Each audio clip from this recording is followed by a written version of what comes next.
کیوں ہوئی یہ حالت؟ عمر رضی اللہ تعالیٰ عنہ نے کہا کہ اے صحابہ یاد رکھنا ہم ذلیل و خوار لوگ تھے، اے صحابہ یاد رکھنا کہ ہم ذلیل و خوار لوگ تھے، اللہ نے ہم کو اسلام سے عزت بخشی ہے، اور جس دن ہم اسلام کو چھوڑیں گے اللہ سبحانہ تعالیٰ ہمیں پھر سے ذلیل و خوار کر دے گا۔ اللہ سبحانہ تعالیٰ نے سورہ آل عمران سورہ 3 کی آیت نمبر 103 میں فرمایا اللہ کی رسی کو مضبوطی سے پکڑ لو اور فرقوں میں نہ بٹ جاؤ۔ ان گنت فرقے ہو چکے ہیں آج ہماری امت میں، کیوں؟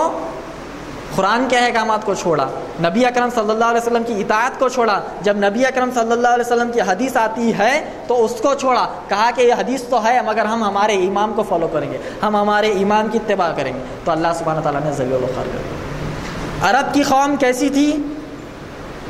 جاہل قوم، اپنی بچوں کو دفنا دیتے تھے، اپنے باپ کی دوسری بیویوں کو ترکے میں بانٹ لیتے تھے،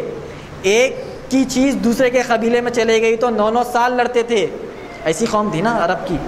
جو آج سعودی عربیہ ہے، وہ قوم جہالت کی قوم۔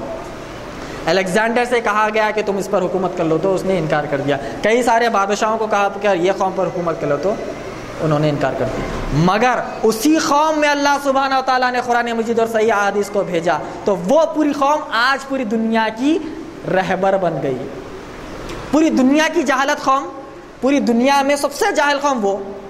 اور وہی قوم میں اللہ سبحانہ تعالیٰ نے نبی اکرم صلی اللہ علیہ وسلم کو بھیجا، قرآن کو دیا، صحیح احادیث کو دیا، ان پر عمل کرنے کو کہا۔ جیسے ہی وہ صحابہ نے اس پر عمل کیا، قرآن اور صحیح احادیث پر نبی اکرم صلی اللہ علیہ وسلم کی اتباع کی، اللہ سبحانہ تعالیٰ نے وہی جاہل قوم کو پوری دنیا کے لیے رہبر بنا دیا، اور اس کی گواہی بھی دے دی سورہ بقرہ سورہ نمبر 2 کی آیت نمبر 137 میں،